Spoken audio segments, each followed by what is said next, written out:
Students हम exercise 1.4 को discuss कर रहे थे और लास्ट सेक्शन में हमने क्वेश्चन नंबर 5 का पार्ट 1 किया था। पार्ट 2 स्टूडेंट्स मैंने आप लोगों के लिए साइन किया है क्योंकि वो सेम उसी तरह से मल्टीप्लिकेशन है। पार्ट 3 में सॉल्व करने जा रहा हूँ। पार्ट 3 में और पार्ट 4 में सिर्फ यहाँ पर साइंस का डिफरेंस है। पार्ट 3 में यहाँ पे पॉजिटिव है और पार्ट 4 में यहाँ पे नेगेटिव आ जाएगा। सो ऑब्वियसली पार्ट 3 अगर मैं आपको सॉल्व कर रहा हूँ तो पार्ट 4 आप खुद से ट्राई कीजिएगा। तो देखिए स्टूडेंट्स, इसमें भी आप क्या करेंगे, आप पहले लेफ्ट हैंड साइड को सॉल्व करेंगे, उसका आंसर जो होगा उसको आपने शो करना है कि वो राइट हैंड साइड के इक्वल आ रहा है। तो देखें बेटा जी, सबसे पहले मैं लेफ्ट हैंड साइड ले रहा हूँ और लेफ्ट हैंड साइड में आपके पास क्या है, a into B plus C. So obviously बेटा जी हम मैथ्स का रूल अप्लाई करेंगे और मैथ्स का रूल हमें ये कहता है कि सबसे पहले हमें ब्रैकेट सॉल्व करनी चाहिए और ब्रैकेट में आपके पास क्या आ रहा है, b plus C. So it means कि पहले हम b और c मैट्रिसेस को एड अप करेंगे। तो b की वैल्यू हमें गिवन है, that is 1 2 -3 -5 plus c matrix. So students that is 2 1 1 3। इसे जब आप ऐड अप करेंगे तो स्टूडेंट्स एडिशन के हमने रूल्स डिस्कस किए हुए हैं, फर्स्ट एलिमेंट फर्स्ट के साथ ऐड हो जाएगा। तो स्टूडेंट्स मैं डायरेक्ट एडिशन कह रहा हूँ, 1 + 2 answer will be 3, 2 + 1 students again answer will be 3, -1 + 1 -3 + 1 तो स्टूडेंट्स आंसर क्या आ जाएगा, -2 आ जाएगा। एंड सिमिलरली -5 + 3 तो बेटा जी इसका आंसर भी क्या आएगा, -2 आ जाएगा। तो ये आपके पास किसका आंसर आ गया, ये आपके पास b + c सॉल्व हो गया।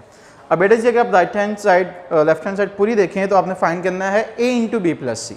इट मीन्स कि अब आप फाइंड करेंगे a इंटू बी प्लस सी।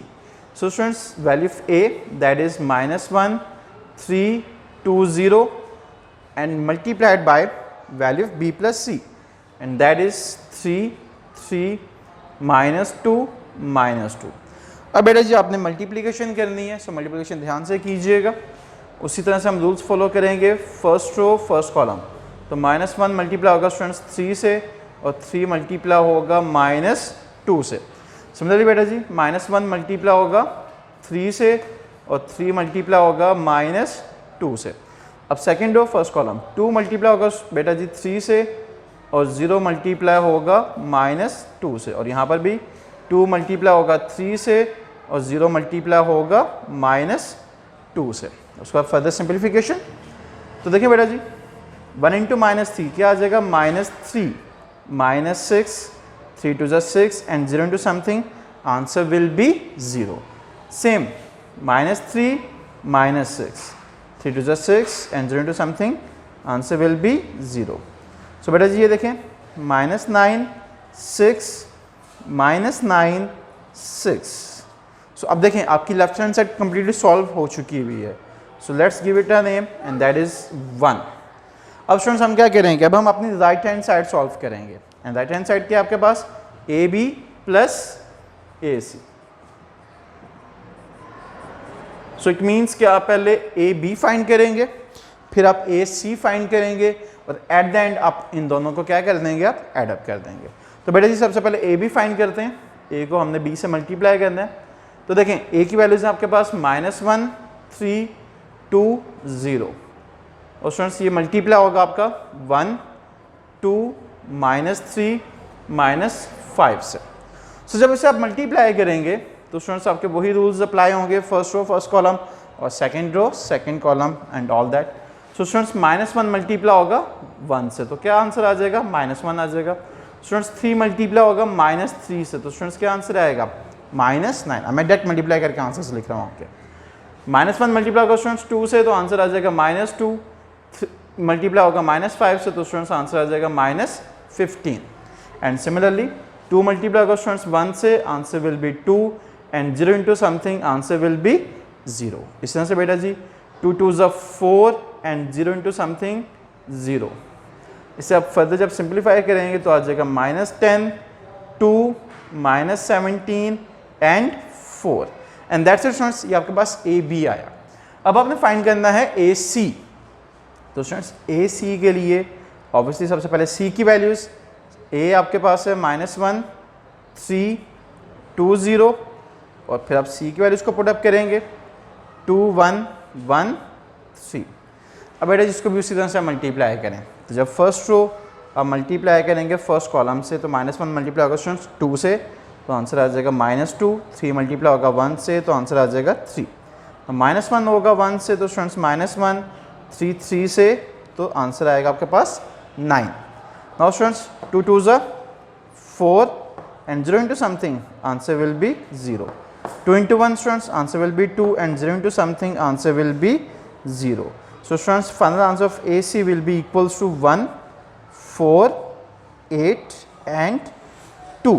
तो स्टूडेंट्स हमने ए बी भी फाइंड कर लिया, हमने ए सी भी फाइंड कर लिया। अब हमने करना क्या है, अब हमने इनको ऐड करना है, because we have to find a b plus a c.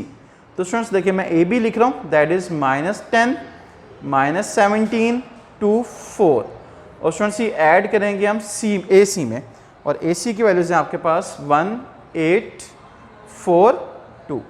तो बेटे जैसे आप फर्दर सिंप्लीफाई करेंगे तो देखें 10 + 1, तो स्टूडेंट्स -10 + 1 का आंसर क्या आ जाएगा, -9 आ जाएगा। सिमिलरली -17 + 8, तो स्टूडेंट्स इसका आंसर भी क्या आ जाएगा, -9 आ जाएगा। 2 + 4 6 एंड 4 + 2 स्टूडेंट्स ये भी 6 आ जाएगा। That's it, this is your right hand side. तो students see at both the answers, left hand side का जो आंसर आया था और जो आंसर राइट हैंड साइड का आया था, they both are same. So students this shows that, आप क्या लिखेंगे statement, 1 and 2 shows that, students आप left hand side equals to right hand side लिख दें, आप ये भी लिख सकते हैं, और जो आपको गिवन स्टेटमेंट है आप वो भी मेंशन कर सकते हैं। तो स्टूडेंट्स ये प्रूव हो गया, and that's obviously a long question, important नहीं है, बट ये अगर आएगा पार्ट तो लॉन्ग क्वेश्चन में ही आएगा। अब स्टूडेंट्स हम मूव करते हैं अपने क्वेश्चन नंबर 6 की तरफ।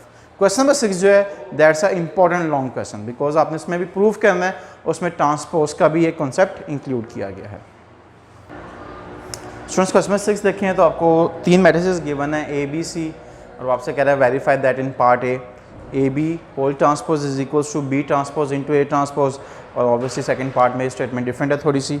तो देखें स्टूडेंट्स इनकी जो स्टेटमेंट है दैट्स अ इंपॉर्टेंट एमसीक्यू, अक्सर एमसीक्यू में आ जाता है A B whole transpose is equals to, तो स्टूडेंट्स वहाँ पे यही कन्फ्यूजन होती है कि ए ट्रांसपोज पहले आएगा या बी ट्रांसपोज पहले आएगा।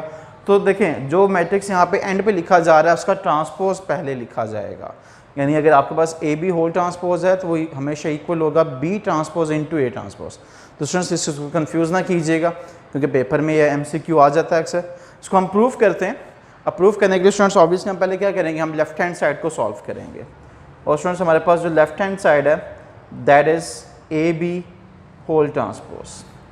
तो बेटा जी जब A B whole transpose find करेंगे तो ऑब्वियसली हमें पहले ब्रैकेट सॉल्व करनी पड़ेगी, और ब्रैकेट में जो हमने फाइंड करना है दैट इज़ ए बी। तो हम पहले ए और बी को मल्टीप्लाई कर लें स्टूडेंट्स। तो ए की वैल्यूज हमारे पास है -1, 3, 2, 0, और बी की हमारे पास वैल्यूज़ हैं 1, 2, -3, -5। सो इन्हें मल्टीप्लाई करें ज़रा स्टूडेंट्स। जब आप इसे मल्टीप्लाई करेंगे तो first row first column, -1 multiply होगा स्टूडेंट्स 1 से, और 3 मल्टीप्लाई होगा स्टूडेंट्स -3 से। Similarly first row second column students -1 multiply होगा 2 से, और 3 मल्टीप्लाई होगा -5 से।